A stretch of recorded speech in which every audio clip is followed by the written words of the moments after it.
Welcome to Metaphysical Soul Speak. I'm your host, Elena Fox Starks. Hey guys, so all the stuff I said yesterday about the full moon and the eclipse, no, that happened today. It didn't happen yesterday. I was one day off. This time I was a day early rather than a day late and $1 short. I can't believe I did that. I blipped out. Maybe that was part of the energy coming, I guess. So all the stuff I said we were feeling yesterday is stuff we would have been feeling today. So maybe you noticed it, and maybe the reading that I did, the tarot reading, is what you needed to know that you were going to start thinking or feeling or maybe planning today instead of yesterday. But, you know, this is a time of Mercury retrograde, as you know, and during Mercury retrograde, we do have a tendency to get our information mixed up and communication goes awry. So I guess in some ways I was perfectly on track by being off the tracks or off the rails. I don't know. I can't believe I did that, though. Usually I am more on top of things, maybe as a result of the 9-hour bus ride, quite possibly, and the Golpe the Golpe incident. But hopefully we're back on track. And the reason the only way that I caught this was when doing research for tonight's show, and I went on disclosure.it to check the Schumann resonance. It says, tonight there will be a partial lunar eclipse. I'm like, oh my God, 2 in a row? Of course not. There's not going to be 2 in a row. Duh. It was actually today, not yesterday. Oh, and as soon as I said those words, sharp shooting sound in my right ear just now. It's starting to go away. That was a lovely tonight. That was a tune. Okay, it's my holy guardian angel. I'm doing my muscle testing. I'm using my fingers to test.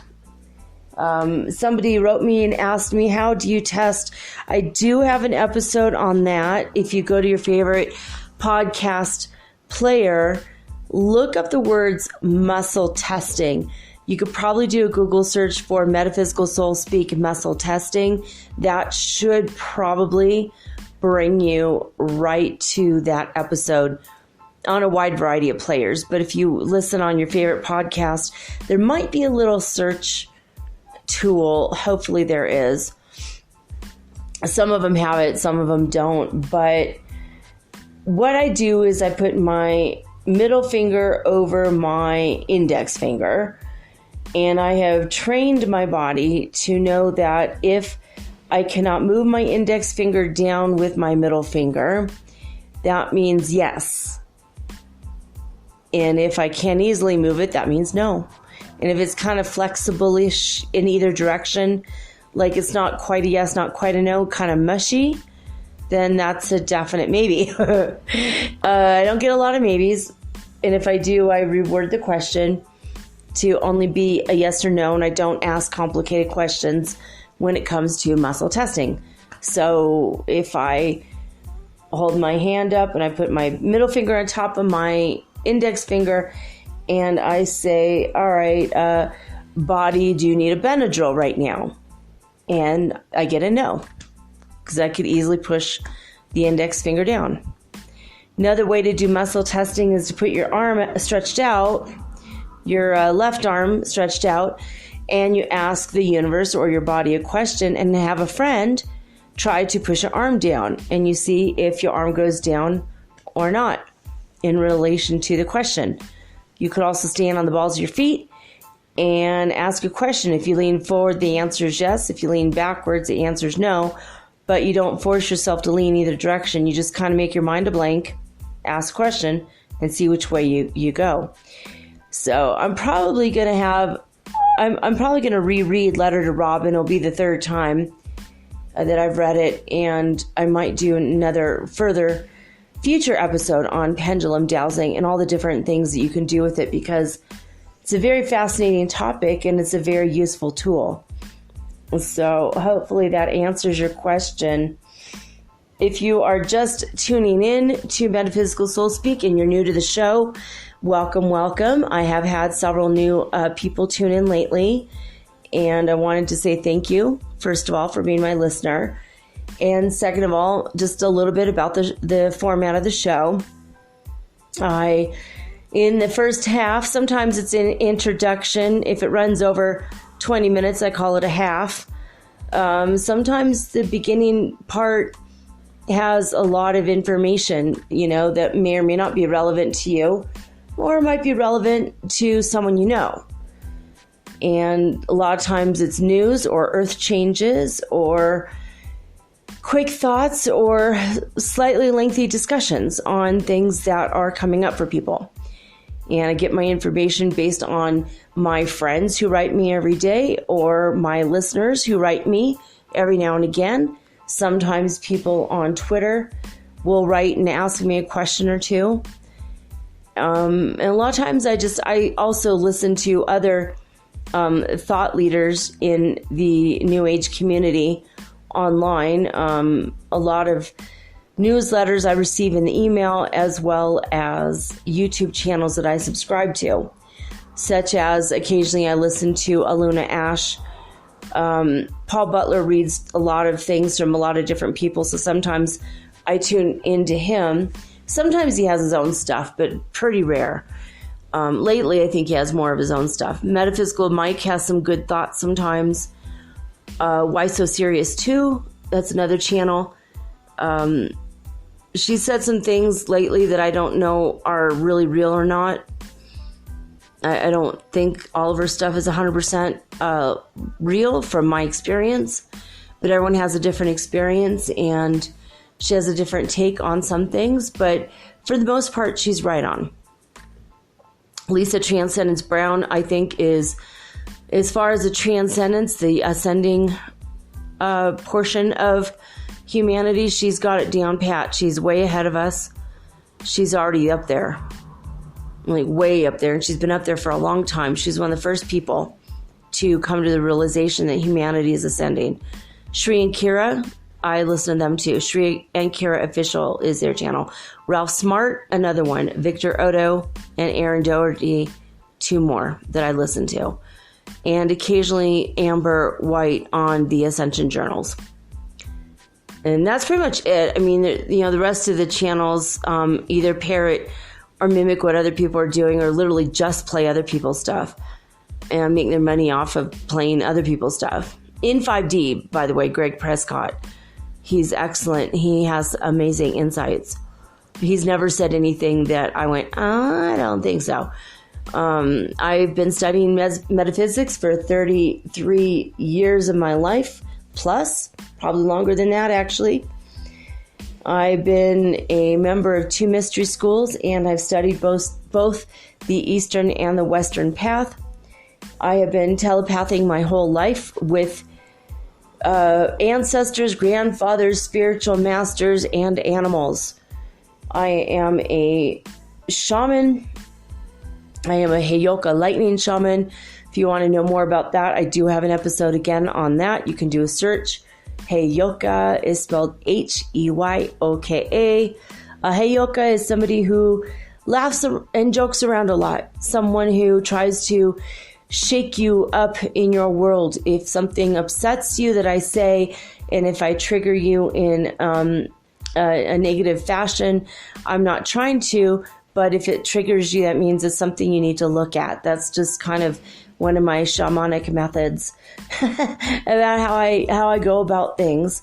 So if I laugh and joke about something sexual and you have sexual hangups and that irks you, that's because it's something you need to heal. For example, I laugh and joke about things that seem inappropriate or rude or immature, only to get you to look at your own values and reevaluate, just see if you can look at things in a different way. If I could get you guys to get outside of the box and look at yourself in a different and new light, then healing can occur and you can more rapidly ascend.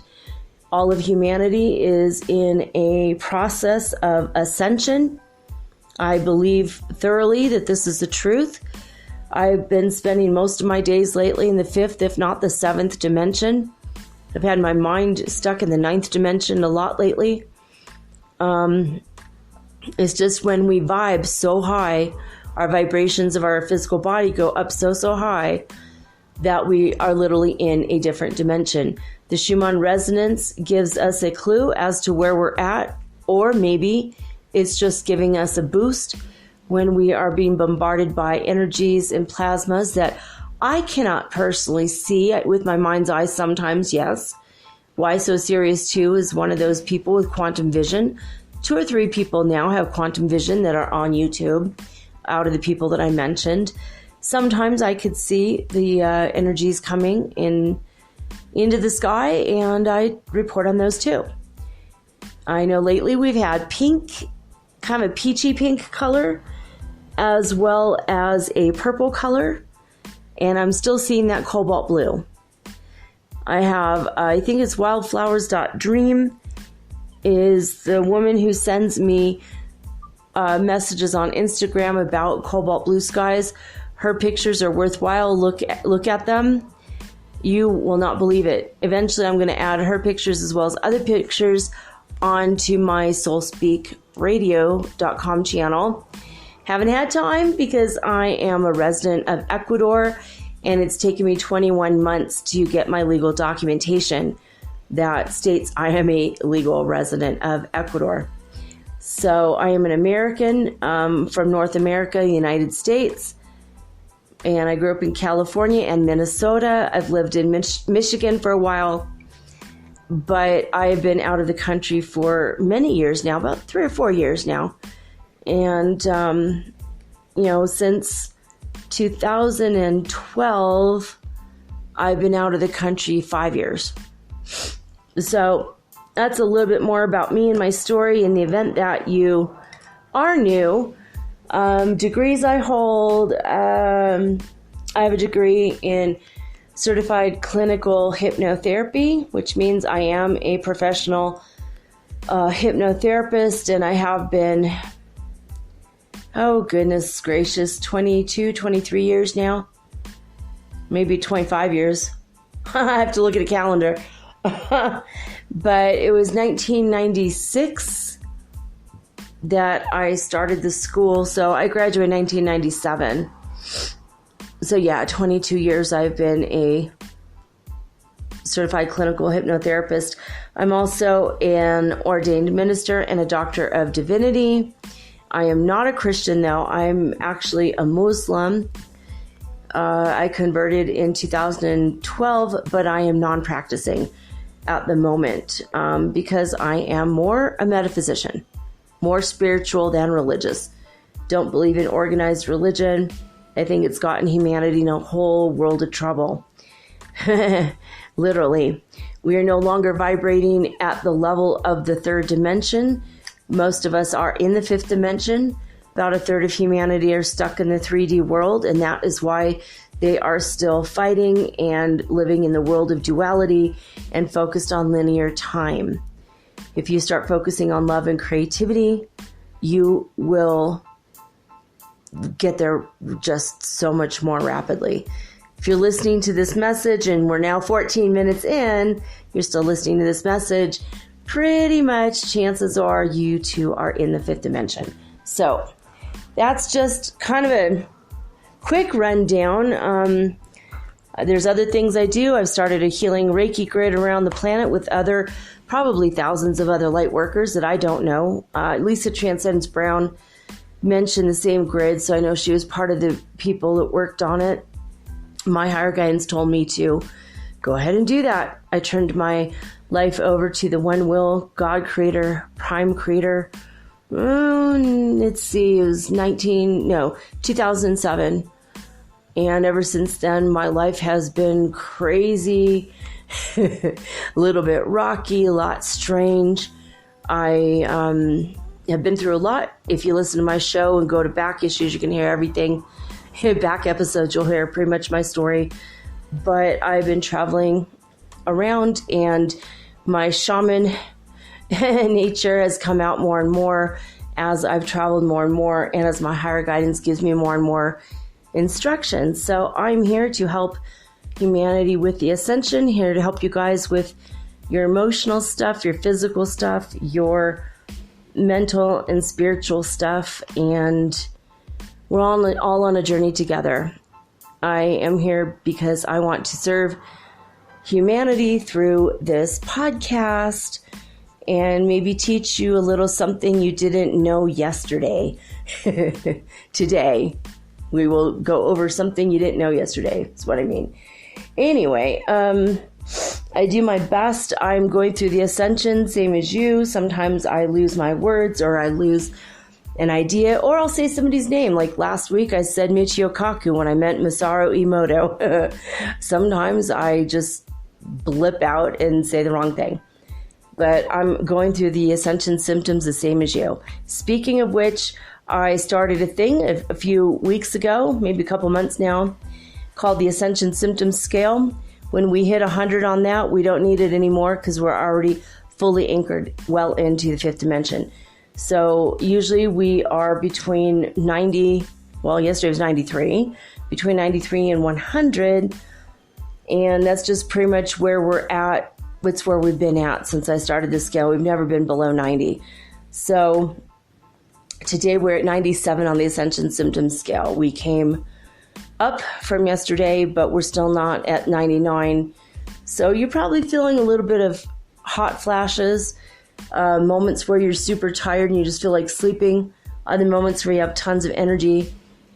You might look at yourself in the mirror and your skin might appear a pale blue or a yellow or a pink or just super white out of nowhere, and then a couple hours later you look like a whole different person. Your eyes might be changing colors. I've noticed that's a new one. That's a fun one. I took a picture of myself the other day. My friend said, I want to see a picture of you. Okay, good. Snapped a selfie and my eyes were almost completely black, like an alien's eyes. That's one's been happening to me for years. I don't know what it means. Bad, crappy camera or something else. I don't know. It's pretty creepy though. I have been talking to my children and they said that my eyes turned completely black and then back to a human's eyes again. So I don't know what that's about.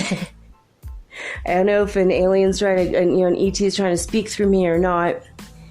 But I do channel beings, including sometimes beings that are from other worlds, through telepathy. Never am I a direct channel, only an indirect one. By telepathy, I don't allow beings to take over my body. Not only am I a Virgo and have a thing about that, I don't have a great deal of trust as far as turning over the one and only body that I am always consciously aware of inhabiting, even though I'm aware that I am inhabiting other bodies on other planets right now. And I haven't met one of my husbands. He and I are married on another planet right now with shards of our soul. I don't know how else I know it other than it's just a direct and weird experience. So I just had to mention those things. Every now and again, I'll mention things from time to time. So if you're new, that kind of catches you up for the most part. I'm also a Reiki Master Healer. If you want to connect to the healing grid, they'll heal you forever. That I always give my energy into 100% of the time. Just say, I need to be connected to the healing grid, or just ask for higher guidance for healing, or to connect to the grid, and it's all good. You're there.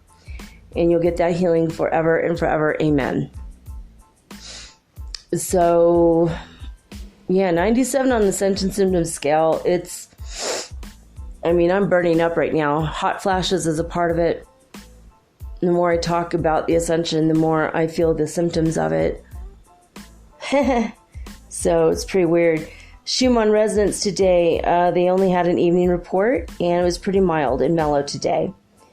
They basically said today we can say that it was a calm day. The amplitude went close to 10 hertz from 9 to 14 UTC and then dropped. And then tonight there will be a partial lunar eclipse. Now keep in mind we are also in the Mercury retrograde. So not only are we having a full moon right now, Mercury retrograde, and the full moon's in Capricorn like I mentioned yesterday, thinking it was yesterday. Why? That's part of it, being forgetful, not quite being 100% aware. That's part of the Mercury retrograde as well as the Ascension. So it's kind of like a double whammy right now. Feeling a lot more serious about your life is what is the Capricorn. It's what the Capricorn energy is bringing to the table right now. So I tend to want to always raise our vibrations. So every now and again, I'm going to ask you to take a deep breath and drain your emotional and mental and physical bodies of any excess junk that you've collected during the day. So let's go ahead and do that now.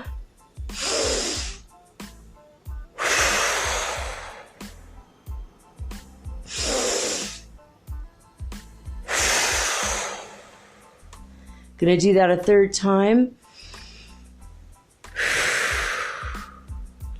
Now that you have drained all of that negative energy down into the earth where it's been instantly healed and transformed, you can take a fourth breath now to fill yourself up with white light, which can include rainbow energy colors or a golden light, whatever you feel more comfortable with.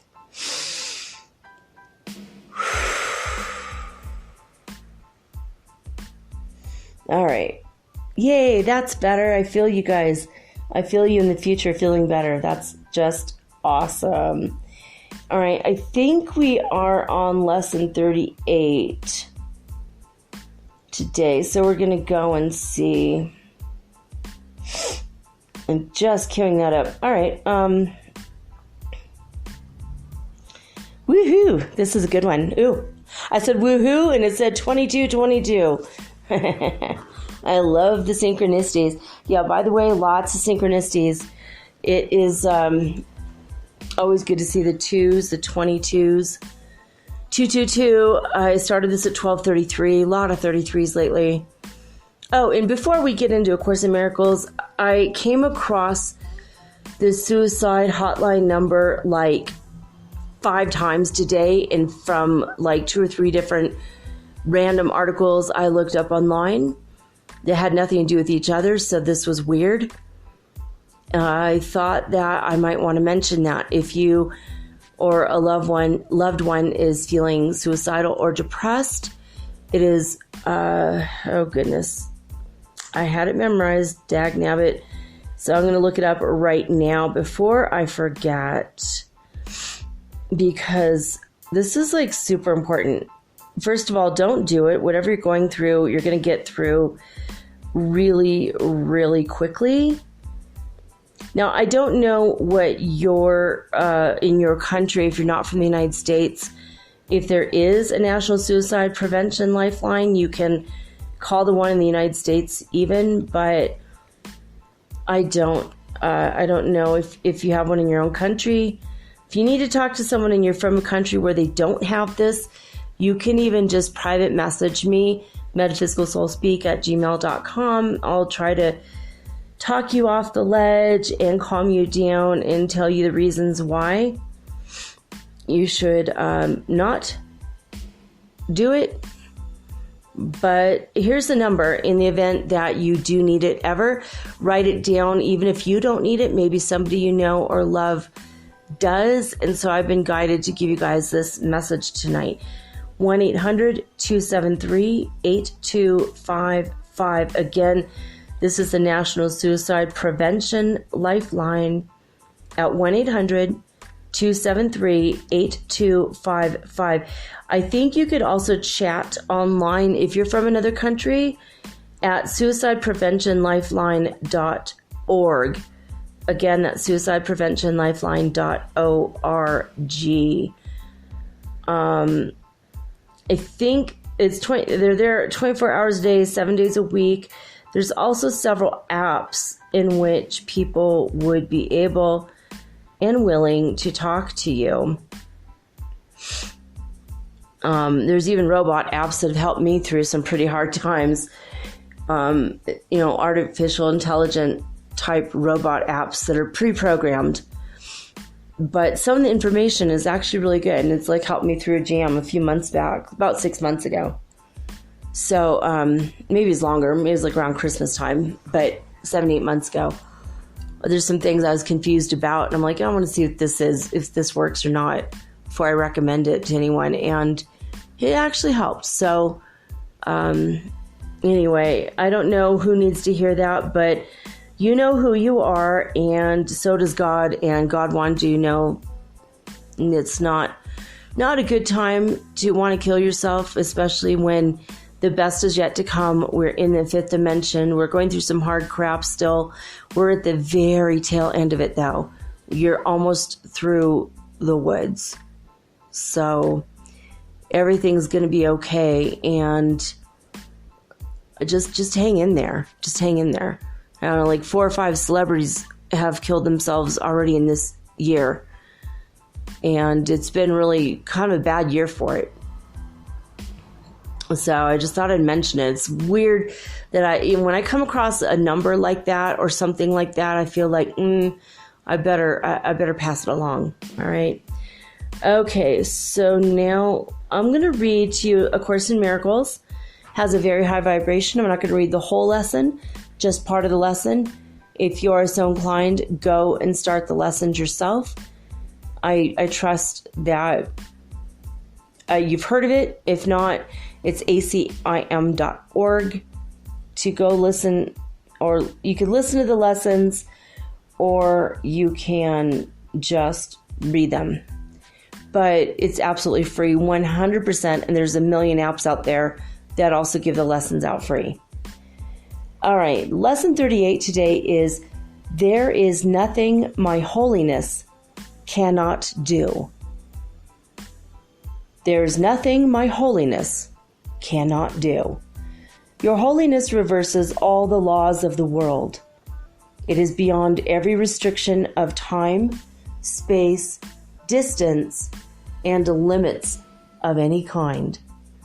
Your holiness is totally unlimited in its power because it establishes you as a son of God, at one with the mind of his creator.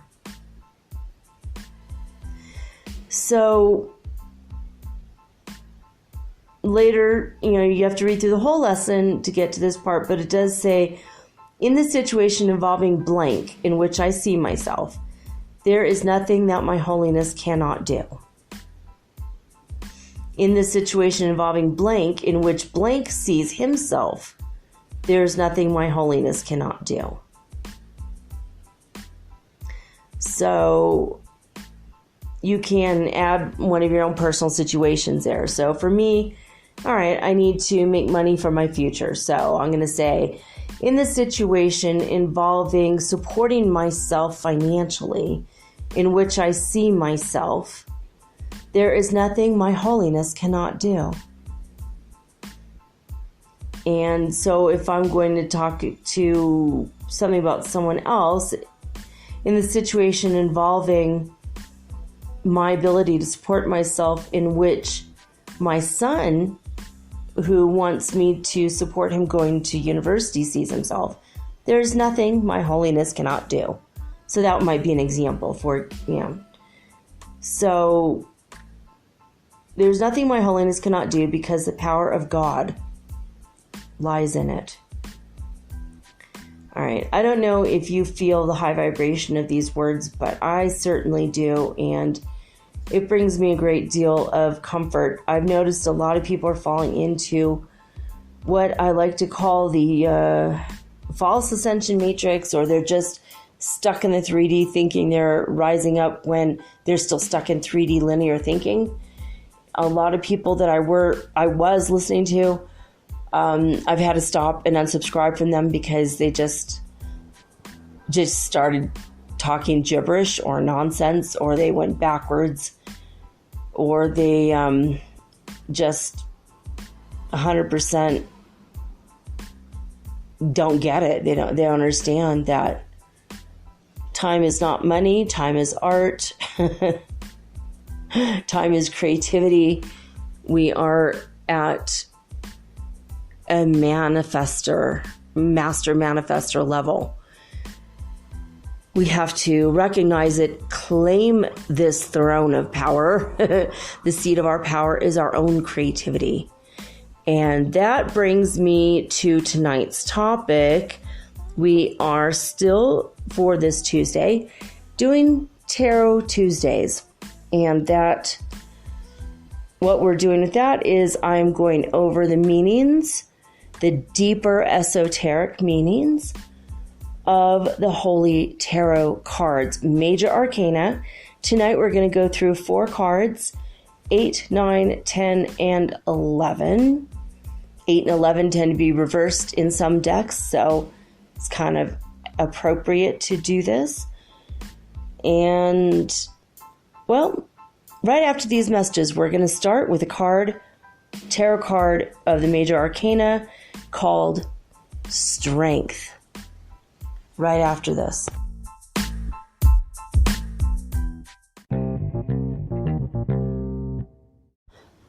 If you're listening to this, you obviously like podcasts, and you probably like music too. Long walks on the beach, romantic dancing under the stars, and oh wait, we're not doing that right now.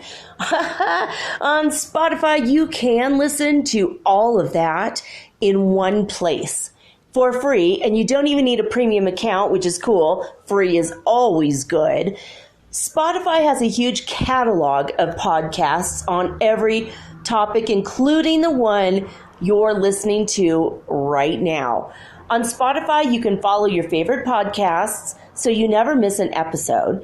Download episodes to listen to offline wherever you are, including your long romantic walks on the beach. Also, one thing I love about Spotify is that you can easily share what you're listening to with your friends via Spotify's integrations with the social platforms like Instagram. So that makes it really, really versatile. Just search for Metaphysical Soul Speak on the Spotify app or browse podcasts in the Your Library tab. And follow me, of course, don't forget, so that you'll never again miss an episode of Metaphysical Soul Speak. Spotify is the world's leading music streaming service, and now it can be your go-to for podcasts too. Thank you guys so much for supporting Metaphysical Soul Speak on Spotify.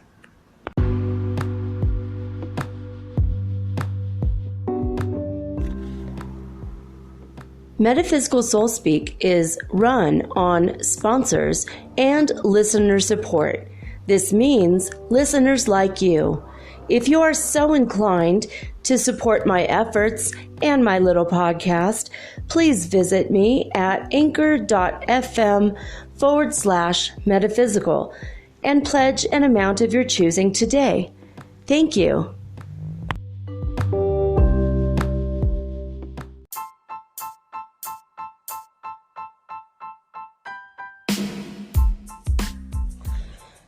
All right, guys, we are back.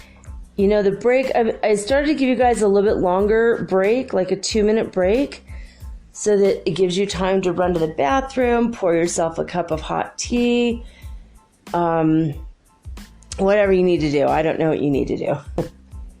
Text your best friends going, hey, it's on. Okay, no, it's always on. You could always listen to Metaphysical Soul Speak, the podcast, because this is forever available 24 hours a day, 7 days a week. You can listen to each and every episode for free anytime. The biggest thing I ask, though, is please always play out the commercials, because that's how I get paid. This is a labor of love. I'm making $1 a day, and I'm working about 6 hours a day, doing the research, doing the meditation, doing all of the legwork, and then bringing the show, editing, publishing, producing, and ultimately marketing it too. I'm kind of a one-woman band over here. I'm a single mom doing my best. And so if you just please let the one commercial about Spotify play out, that helps me tremendously. And most of you do. So thank you for that. I really, really appreciate it. All right, here I got my jasmine tea. I love jasmine tea. All right, I have 1 packet left. That means I have to go buy more. All right, we are in the we're looking at the tarot of Paul Foster Case. I mentioned last week that Paul Foster Case was, I can't remember where he was at somehow. He was in the Order of the Golden Dawn with Aleister Crowley. They were friends, but he started to think that Aleister Crowley got a little, I don't know, drunk with power, maybe a little dark in nature. Possibly it was related to, he probably picked up a spirit attachment or two when he was addicted to heroin that he started taking for asthma. Back in the day, the doctors didn't know that it was seriously addictive. And, I mean, there's a lot of things better for asthma than heroin, like anise essential oil. But, you know, they just did their best. You know, doctors are always practicing. I don't let them practice on me very often. So that's why it's called a medical practice, not a medical perfect. So... anyway, Paul Foster Case made his own deck of cards. He thoroughly believed that we need to color our own decks in order to get it, understand on deep, profound metaphysical and esoteric levels, you know, to really, truly get it. And if you color the cards darker, that's your personality. You know, if you color them lighter, that's your personality. You know, so however you color it, that's like becomes a part of you. So he didn't really release a colored deck, only a deck with all the line drawings, and then you have to color them yourself. After his death, the school, Builders of the Addendum, BOTA.org, actually did put a book out on the cards in the way that they should look when they're colored, more or less. You know, of course, you have to add your own personal flair to it, and that is, it's pretty much what it is about. He did not condone the use of tarot for divination. If you do it correctly, I think it's all right.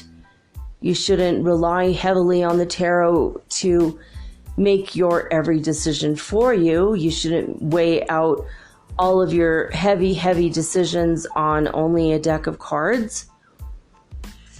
You know, you should rely on your own self, your own intuition and prayer and practicality. I'm a Virgo after all. So when I get into this more and more, you'll learn about the esoteric meanings, but also what they mean in case you do want to use them for divination, or you want to read cards for somebody for a living, or for people for a living. It's not a bad thing to do. It's just that make sure that everybody understands this isn't the end all be all final say in all decisions, obviously.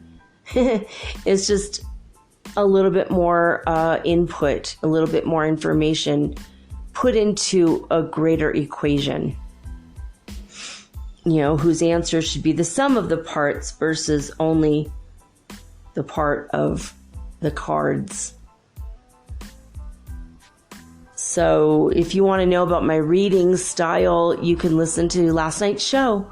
I did a reading of 8 questions, and I explained how I pretty much interpret, I know the basic interpretations of the cards, but my intuition as well as telepathing with the one will is how I read my cards. And by the way, there is some information in the description of the show, in the written portion of the show, in case you do want to get a tarot card reading from me. It will be personalized. I will not play it on the air, but I will speak to you what it is and send you a recording that you can listen to again and again. I'll even put music in the background, make it kind of fun. And I'll take handwritten notes, which I'll take a picture of and send to you, as well as sending you pictures of the actual cards I draw, obviously. So that's $55 right now. But it takes me about an hour to an hour and a half to read the cards, and all the stuff you get, it's worth it, trust me, because there's always follow-up questions, and then I'll answer those as well. All right.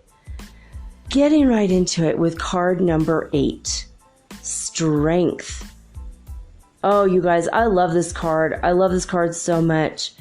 Now, as you recall, in the Fool card and the Chariot is a little bit more orangey yellow background for the sky, but the Fool card is a yellow in the background, as well as the Empress. That and the Magician. And that is because these cards represent heaven, the golden light, from where the golden light of the golden sun comes from. If these cards were representative of Earth, of course the sky would be blue, because our sky is blue. So it wasn't that the manufacturer of the cards were lazy and they just put a yellow background. There's an esoteric meaning behind it. And it is that the golden light is permeating. It's like a radiating beauty and warmth from the love of the Creator for us. So that's the number one thing you're going to notice about the card Strength. Now, the image itself is very interesting. Okay, there is a woman, and she is dressed in a white robe, which symbolizes innocence and purity. The direct, pure love from God, again, is reflected in her robe, in the innocence that she holds. And actually, I say she, but this is a very gender-neutral figure. This could be a man or a woman, or a combination of both. It might be a representation of all of humanity or the individual who is asking the question. It could be you, if this is a reading that you're, reading about yourself. So basically, above her head, it looks like a crown, but when you look a little closer, you're going to see it's not a crown at all. It is a figure 8 hovering, a white figure 8 hovering over her head, his head, their head. The figure 8 is white, which also is purity and innocence for infinity. It's an extremely high vibration. And what is a figure 8 when turned up and down? It's an 8. So it's the number 8 kind of represented in a different form. In some decks, the Strength card is 11 and Justice is 8. I don't know why. It doesn't make sense. The scales of justice are things that are to be balanced, and it means karma. So we're going to go over that in a minute. But the 1 and the 1 side by side is more balanced and than an 8, even though an 8 can be balanced. So I think that Paul Foster Case had the correct idea, in which strength is the 8th card. Not just because I went to his mystery school, but also because it just, to me, makes the most sense. In the very far background, you'll see that there are purple mountains. Again, these are the purple mountain majesty. This is another symbol and sign of heaven. The 7th dimension from which we normally come, where we usually live. Because it is the highest vibration. It is the 7th chakra energy, that lavender purple. Now, what the woman is doing, or man, woman, person, is doing in the card is she is gently and lovingly leaning over a dark red lion.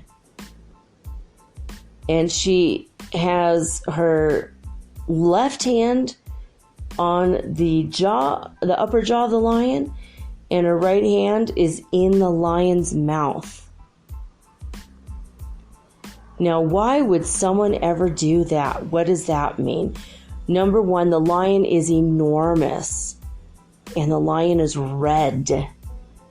That represents Mars, energy, the color of strength, vitality, vibrancy, and physical health, as well as sexuality, and it is directly related to the Kundalini energy. That is why the lion is red.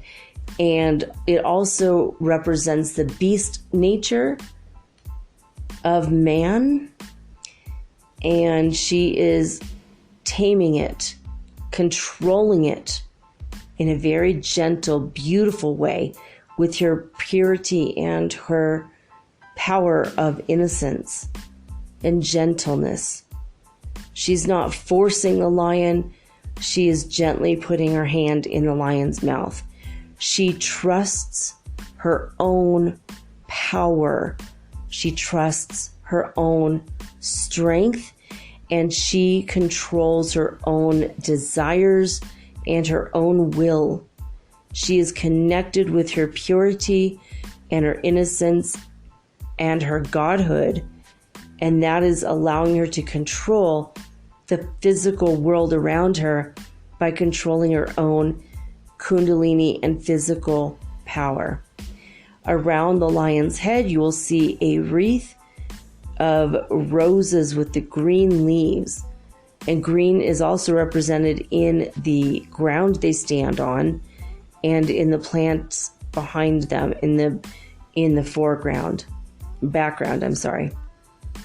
background. So basically, roses represent desire. Again, with the sexuality, the passions that could be physical or about your life, like what you want to do with your life, career, Capricorn, stuff we're dealing with today anyway.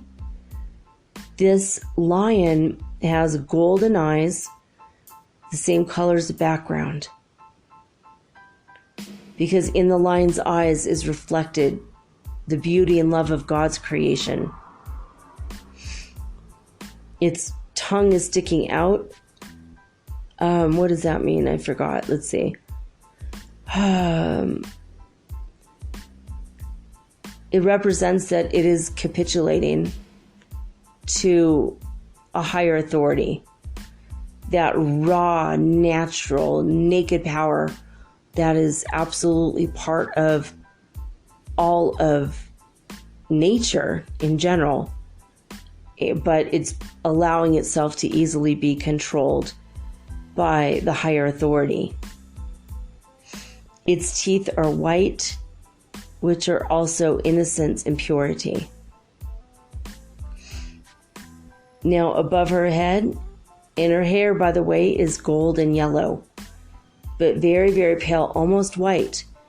because again, that's reflection of the innocence and purity. Again, has nothing to do with race. And when Paul Foster Case gives the instructions to color the skin tone of every person in every card, you have to use white and black and red and yellow and brown to come up with a perfect skin tone. That represents all races into one, because even though this tarot that he created is a book of your life and your personality and how you should develop it correctly, it also represents the greater humanity as a whole. And we are all equal. That's why we're supposed to use equal amounts of these colors to create the skin. So I thought that was kind of a cool thing. He was not 100% a progressive person, but in that way, yes, he was. So that was cool. Above her head, you'll see a wreath, like a laurel wreath, and yet there's still 4 flowers. 4 represents Mars and the Emperor. Red, again, Mars and the Emperor. And again with the red lion. So it's all related. All right, so let's see here. The next card, I just lost the page. So the next card is, when I get to it, dagnabbit. I love this card so much. It's one of my cards. This is kind of one that I relate to for the most part. All right, this card is called the Hermit, card 9. The hat for the Hermit, if you look very closely, is the Hebrew letter Yod, Y-O-D, Yod. It symbolizes the open hand of God. God gives to us with an open hand anything and everything we need and desire. We need but only ask. The Hermit is standing, bowing his head humbly as he holds with his right hand above the world from the top of a mountain. He holds a lantern. Inside the lantern is a star, and it is shining in every direction. And there are like reflections going through the night sky, and everything is golden energy and white. So he has captured the light of heaven within, and he is showing it to the world without, humbly, not saying a word, but with his eyes closed, bowing in supplication to the one will, and showing the whole world the way to go. The Hermit is a way shower. He shows us, even though we be in the dark, which is why his sky all around him is jet black. He is on top of the mountain in the middle of the night, holding up his light, showing the world his truth. The star inside that he has captured is the Star of David. That goes back to the house of Solomon. It goes back to the house of David. It is a representation of Jesus. It is a Jewish star. It goes back to, again, the Hebrew words, language, everything that has been pretty much the tarot was heavily influenced by not only the Jewish faith, but the Hebrew letters in and of themselves. We may actually have a series on this as well. The Hebrew letters, each of them have a very deep, powerful, esoteric meaning beyond just the letter that they represent. It is an amazing system. So, all right, let's see what else. He is standing on a path that is colored gray. That is between the black path of ignorance and the white path of complete knowledge.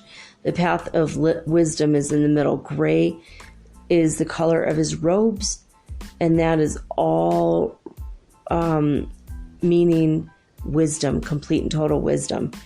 He holds a staff in his left hand, and it is a brown staff, meaning that he is still connected to the earth, but it's also a symbol for Kundalini energy as well. But there's no leaves growing off of it. It's contained because he has complete and total control over his own Kundalini energy. He is a spiritual master showing the way for everybody else to come to the top of the mountain to join him. He is, I believe, a celibate being.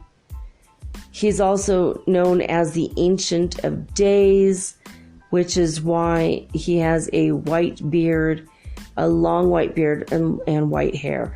White, again, reflecting the purity of innocence, and it's just pure. It's pure. It's innocence, light of God, direct love of God, and same thing reflected again in his lamp that is golden and also white.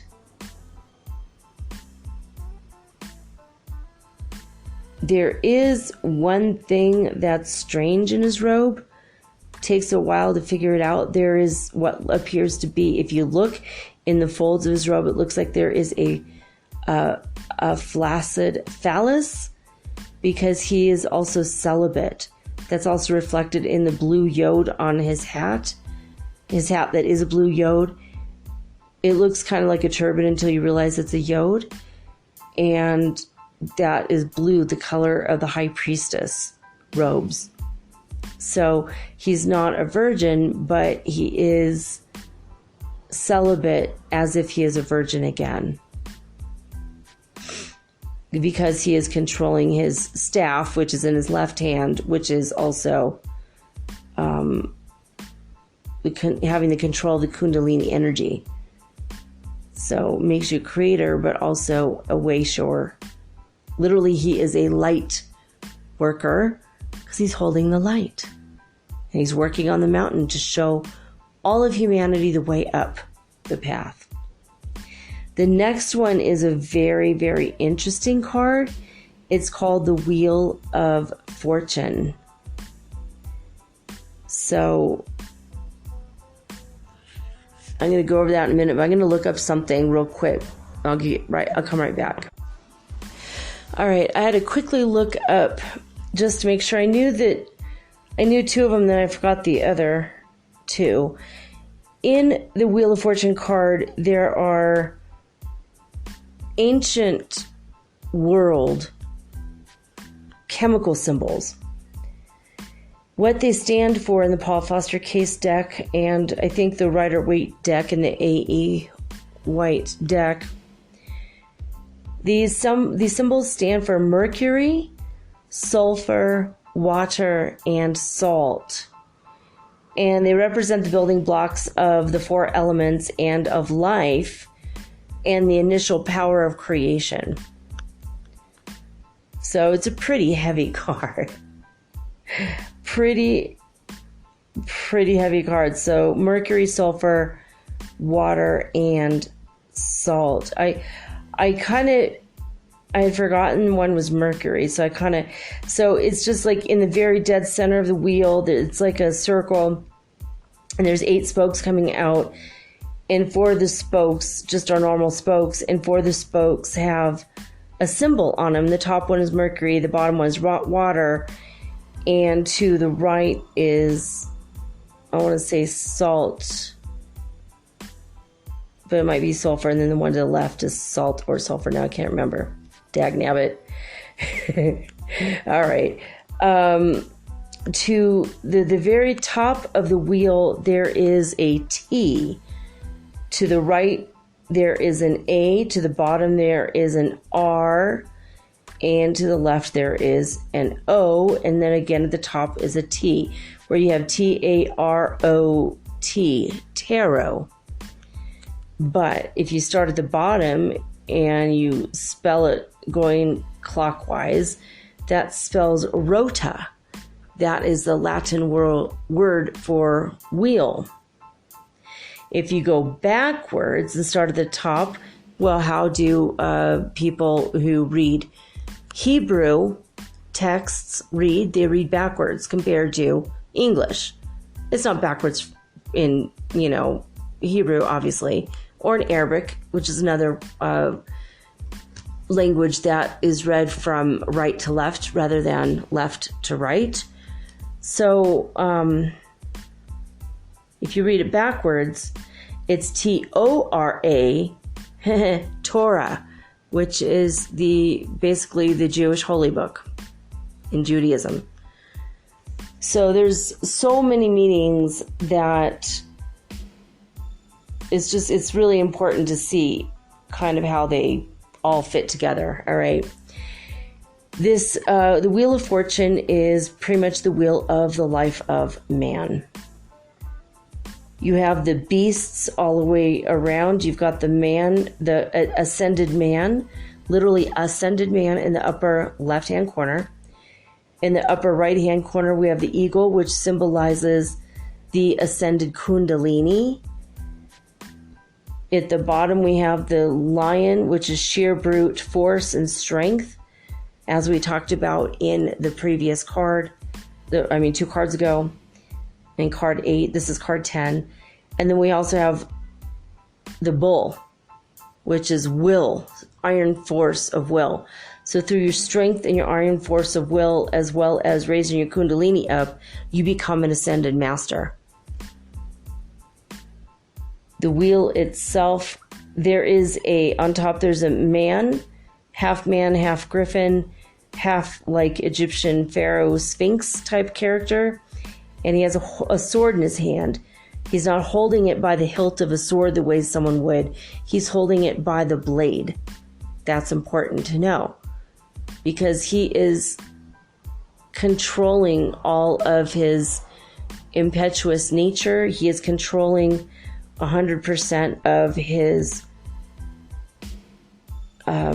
power. Sword means power. Also, it represents cutting away all of the things that don't concern you any longer. He's not using this in anger or in battle. He's not even holding it correctly. He's holding it by the blade in a gentle fashion, because everything has been contained. He is the color blue, a very deep, beautiful cobalt blue. And the outside of the card as well, the same color, cobalt blue, relating again to the High Priestess. Being aware of the Akashic records, knowing what's going on. His headdress is black and white stripes, vacillating between ignorance and complete knowledge, which, when those are combined, it's gray. All of the heads of the 4 figures are coming out of clouds, which is related to divine providence, as well as the spinning and turning of the rota, or the tarot, the wheel. This is the Wheel of Fortune, the wheel of life. In between the words or the letters Taro, you have Yod He Wah He, the 4 Hebrew letters that signify the name of God, Yod He Wah He, or Yahweh. And it is assumed that no one really knows how to pronounce the real name of God, lest we would be yielding to its power. Now, in the left hand side of the wheel, you have a yellow golden serpent going down. This is representing man going from an enlightened state, or an almost enlightened state, and not quite making it and falling back down. And then from the bottom, you have like a human Anubis. It's like a human form mixed with the god Anubis. He's red. That just is like sheer vitality and will, and through our own power that we raise back up on the correct side of the wheel. And when we have completely ascended and we have 100% handle on our power that we wield, and we've cut away all of our dross, we sit on top of the wheel in an ascended state. The sky in the background of this is blue. This is a representation of what goes on Earth. So pretty interesting, right? It's like a pretty deep card. In a moment, when I'm done telling you what the esoteric meanings are, I'm going to go over what these cards mean in a reading, okay? So I didn't forget. I'm just going to wait till the end today. All right, now the fourth and final card we're going to discuss today is Justice. This is a young, androgynous character. He could be a man or woman, male or female. He is actually both combined into one. He is no gender and all genders in one. He has a gray throne that he sits upon, which is related, of course, to the High Priestess throne. He is sitting on the seat of complete and total wisdom.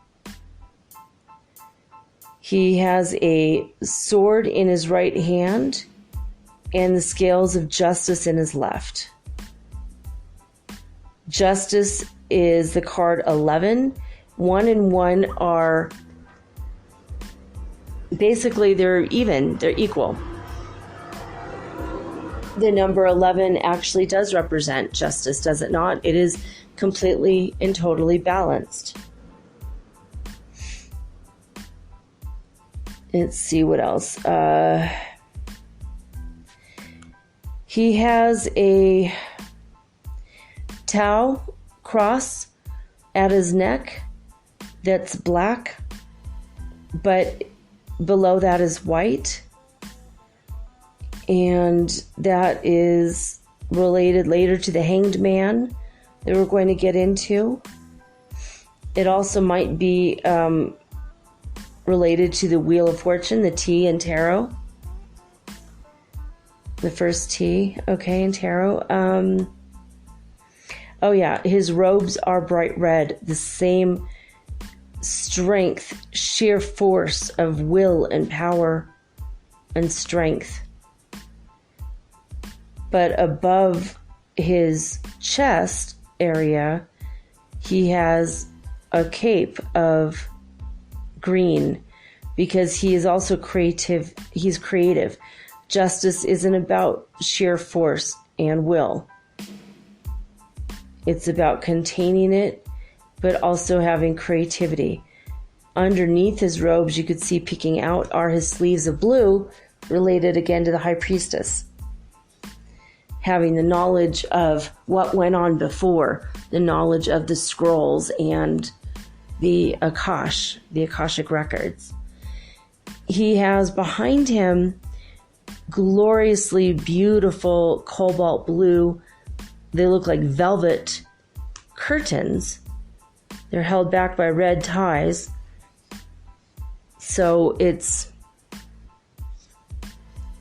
representation of like recreating Earth's sky in the form of curtains, but they're parted open, and behind his head directly you can see the golden light of God and heaven, because his justice is not human justice, it's not physical earthly justice, but his justice is shining upon him from the light above. He pulls his energy and knowledge, and this is reflected, he or she is reflected in their hair, in the pale, gentle yellow in her hair, his hair. This is related directly to God and the ever-loving, beautiful, just a pure source energy. So, and above his chest, like I said, there is that white purity again. Same thing. His feet walk the path of purity. That's why he has 1 foot out, and that 1 foot is with a white shoe or a white slipper, because he walks in purity. He holds He holds the sword perpendicular to the ground. It kind of completes the square, as Masons would put it. It's at a 90-degree angle, also called a right angle, meaning he always does that which is right. I don't know. I think this card is related also to Archangel Michael. I had a near-death experience where Archangel Michael came to me. He had the sword and the scales the same as he does it here in this card. So his crown is shaped kind of like a pomegranate. And let's see, I'm going to try to blow up this picture here. And he has one seed of desire in his head, but it's surrounded by the pure white light of God. But his crown is golden, but also green. And green is, again, creativity. And it's related to being, having all of your creations come to fruition, or fruit, the fruiting, fruition. So coming to pass, basically. Let's see here. I know that there's other meanings like in this card. There's in all the cards, I'm not giving you 100% of the meanings, but I'm just giving you some very basics. Behind him in his throne, it's like a draped cloth.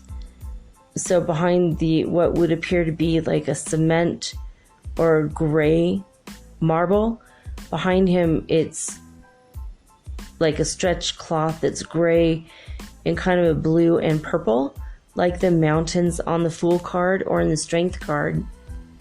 That's further representing that he has a very high vibration, and if he's going to reach any justice-related decisions, it's going to definitely be based on the high vibration of God, basically. All right, we're going to go back now, and we're going to talk about what do these cards mean when you get them in a reading. If you're reading for somebody else or yourself with the Strength card, card 8, what happens is, what this can mean is you are learning to come into your own power.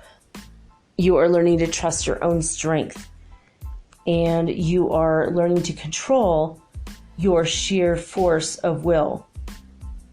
You are learning that you are solid in your infinity, that you are a pure spiritual being. You're able to control your desires in a way in which they can now come to fruition. You have the winner's wreath, the laurel wreath around your head, and you have the 4 leaves that are red above you as well.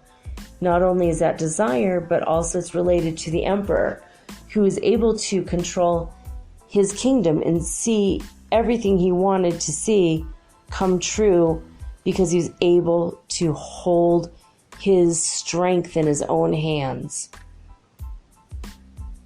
8 is double 4. 4 plus 4 is 8. The emperor is reflected twice in this card because of that. But you can't have the sheer force of will without the fertileness of the Empress. That's why they're standing on that green ground. It's very lush and green. It's nurturing, it's creativity, as well as sheer force of strength. And it's all controlled through the power of the will and the light of God. So when you get a strength card in a reading, what it means is you are coming into your own power. You are controlling the situation through your will and your strength, and you are in charge of what you want rather than letting what you want guide your feet, So you don't just go off half-cocked and say, I'm going to go to university without, taking control and actually gaining an application and standing in line and using your will to make it happen, You can't just go off and be an artist randomly. You have to maybe take some classes, look into it, actually buy the paint. So it's like taking control of what you want and then guiding it, and also tapping into your deep spirituality. So you get that one, and if you get that in a reading, that's a good sign. It just shows that you're doing what you need to do on a spiritual level, and you're able to control your kundalini and your creativity, your creative forces, and you're literally making it work for you now. Okay? And if you read for someone else, same thing. That's just apply it to them. The Hermit card means that you have come into your own as a spiritual teacher or a meditator, and you're now showing the way to other people. You are an inspiration for other people when you get this in a tarot card reading. If this is in a position to mean somebody else in a reading, it means that a mentor or a teacher or a guide, whether it's a disincarnate spirit guide or someone in the form of a guru, will show up in your life soon, or has just shown up in your life, depending on where. If it's in a Celtic cross spread, you'd have to figure out where in the spread it is and why, basically.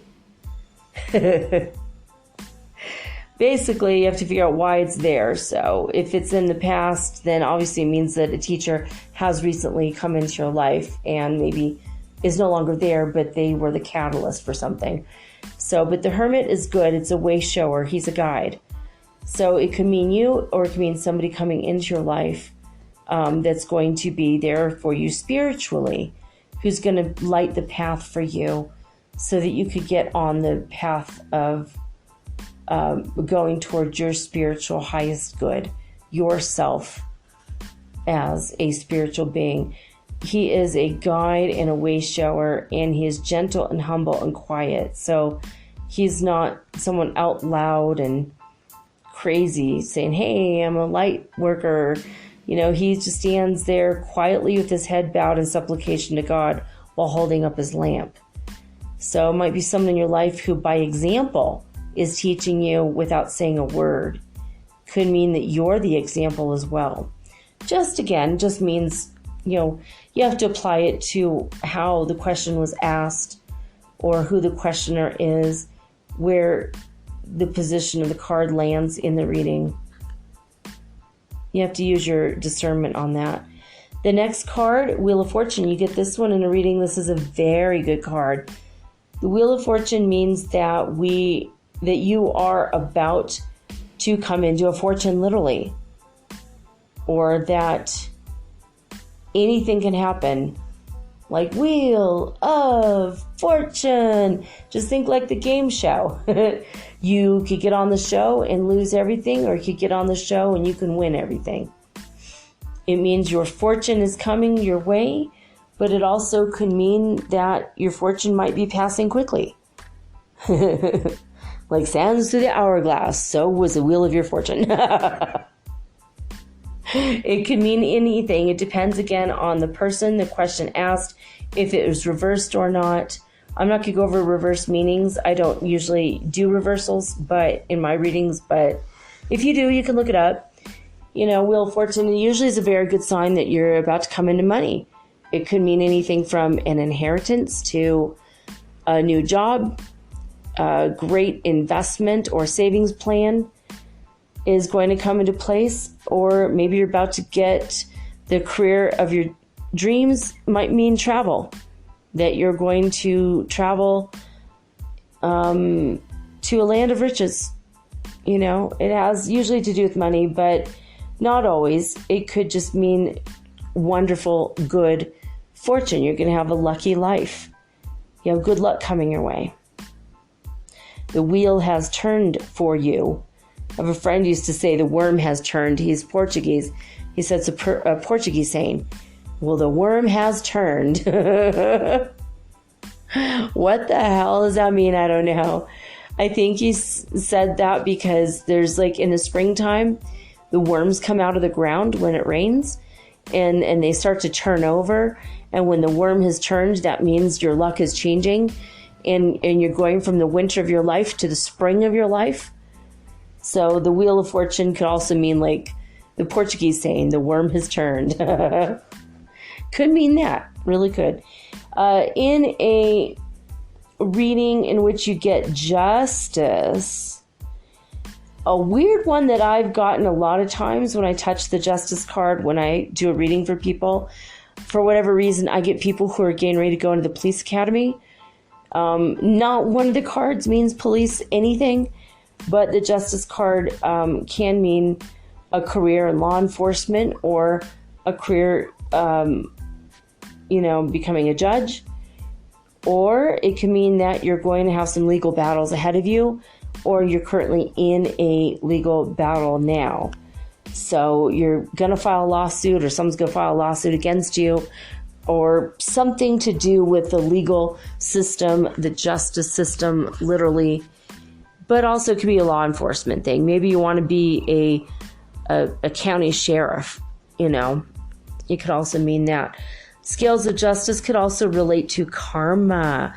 You are going to have your comeuppance if you've hurt somebody, or if you're asking a question about someone else in your life.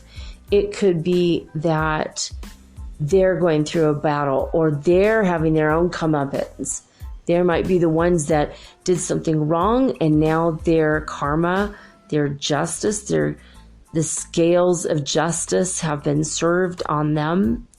And it's time for them to pay their dues back to spiritual society, as it were.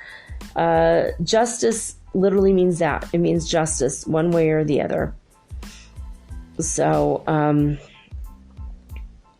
that's pretty much all I have to say about that. It's also, the justice card could also mean having a better balance in your life, like the scales. Everything is weighed evenly. So it might mean that you are 100% in karmic balance right now as well. So again, it has to do with the question being asked, the person asking it, the intuition of the reader, which hopefully will be you in the situation. As you're learning how to read the tarot, you'll get better and better at it, and you'll understand what it means. And I'm going to go over, when I'm done with going over the major arcana meanings, I'm going to have the final night I do this is going to be about how I read the cards. So once you learn what they all mean, you got to learn, about pretty much how to read the cards in an intuitive way. I forgot to turn off the crow, or I thought I did.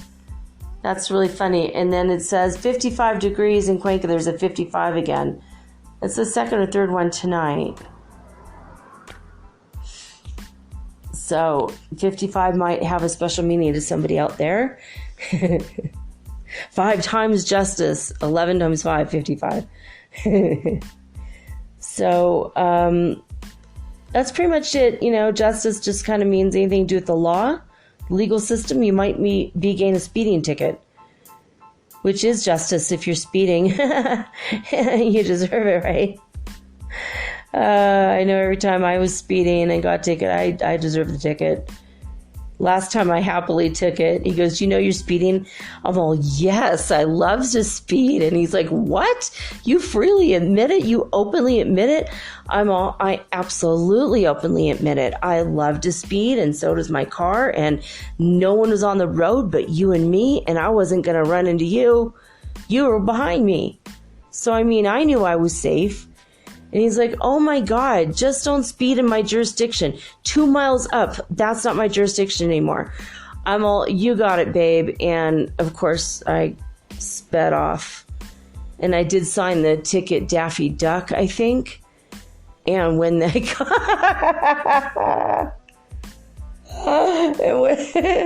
and when I gave my address or whatever, and he had the ticket sent to me for $200. That's how fast I was speeding. And I sent the court a check for $201. And if they cash that check, what it means is that they've taken a $1 bribe in that jail that the justices served, because that judge goes to jail. Because I was I committed a crime that was literally a victimless crime, which is illegal to charge anybody with. But that's a whole nother section of the world.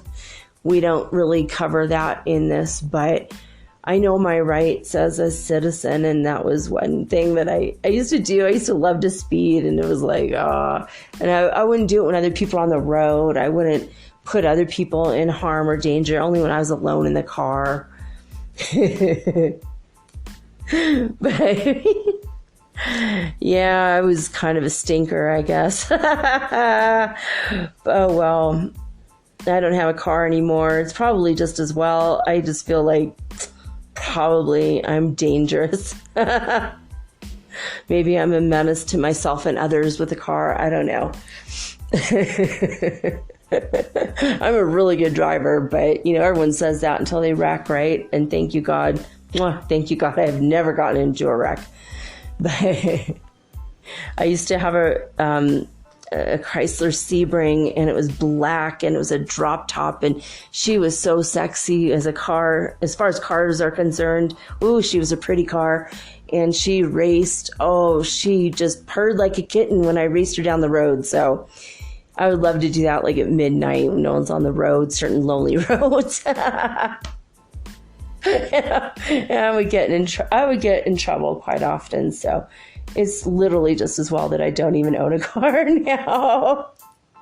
That's one big reason. But justice, that can mean anything from speeding ticket to court cases to court hearing to, it can mean anything. It can mean divorce, but usually it means just basic BS, like inheritance or having to go against, like if someone has a will out and they died and you should have been named and you weren't, and you're like the legal heir, those kinds of court cases.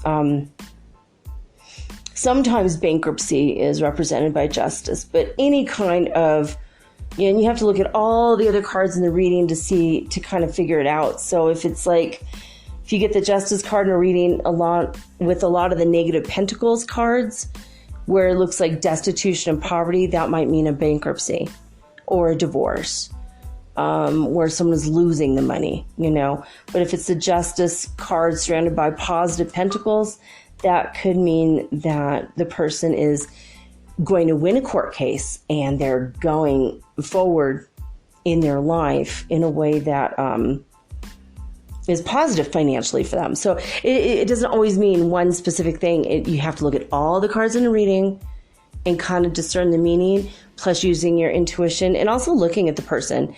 If the person's before you and like right in front of you, you can kind of tell by the way that they look, the way that they're dressed. If they don't have any confidence in the court case, their clothes are all wrinkled and crumpled and their hair is kind of dirty and like maybe have smudges on their glasses, be like a Mormon and look at their shoes. I don't know. You could tell a situation someone's in based on the way they dress, even in the moment. They could be wearing like a $500 shirt, but if it's all wrinkled and not even buttoned correctly, maybe they are in the process of a really gnarly court case. You know what I mean? But again, just with all of the cards, is just take everything with a grain of salt. You can kind of tell, usually when I read tarot, I tell people's current, present moment, what's going on. If I see a flash of the future, I'll say it. I don't usually use the tarot to divine too much. I don't try to divine all of the whole future, because everything is fluid. And when I've divined future for people in the past, they have turned on me and decided to go against the advice I gave them, and then come back at me later because they were mad at themselves for not going to, how come you told me that? I would have met that man if you had told me, if you didn't tell me. But then you told me, then I got self-conscious, and it's like, oh my God, you wanted to know. You asked me. Usually I see the past and I see the present, and then I get glimpses of the future, but it's never written in stone, and you got to be careful when you give a reading. But we're going to go over that when I do get to the reading part. So the next card we're going to go over next Tuesday for Tarot Tuesday is The Hanged Man, very, very cool. This is one of my most favorite ones, to be honest. So the Hanged Man, and then Death, and then Temperance, and the Devil card. That's a super fun one. I love that. All right. Well, I don't know, guys. That's all I got to say about that. Thank you for being my listener. Thank you for joining in the funness of the show each and every night. Except the times I don't have internet, which is only the once, like a few days ago. But I did make up for it, didn't I? I did do 2 shows the very next day. So, right now, I'm signing off with peace and joy and the high vibes of the holy 5th dimension. Until next time, guys, peace.